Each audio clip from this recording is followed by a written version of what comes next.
Paul speaks of himself. He uses his example. On most Sundays, you'll find Pastor Rowland addressing his congregation in Seattle's Greenwood neighborhood.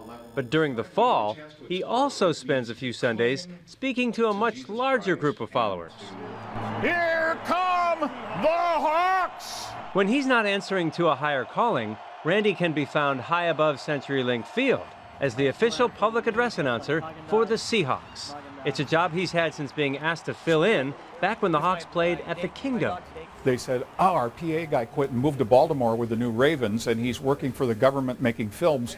Can you step in as an interim, and we'll grab somebody? So I stepped in as the interim, and I think like 24 years later, they've taken the interim title off. My first starter, go ahead. Now introducing your Seattle Seahawks starting offensive unit. This is a more complicated in-stadium broadcast than I ever did a TV broadcast during my TV career. That's how far things have come along.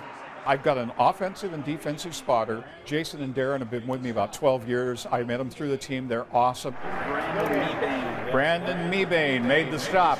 My job is to help 68,000 people be frothing Seahawk fans and make this the loudest, most impossible place for another team to play. Some of Randy's lines are now part of the Seahawks game day experience.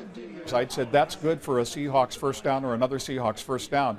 And I think it was last season, Rick Crawford, our director, who comes up with great stuff to do. He says, hey, Randy, try this. Just do the same thing you've always done. That's good for another Seahawks. Just stop, because the fans have been turning and pointing the direction of the first down and yelling first down. Just see what happens.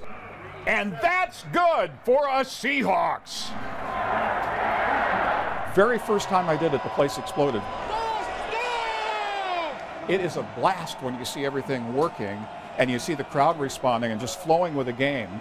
And then they take over the venue and we back up and let them have a ball. That's what it's about. Jermaine Kearse from Russell Wilson. So while Sundays may be the pastor's busiest day of the week, Randy says he plans to continue his secondary calling at the Clink. I'm going to do it as long as I can do it well. Here come the Hawks!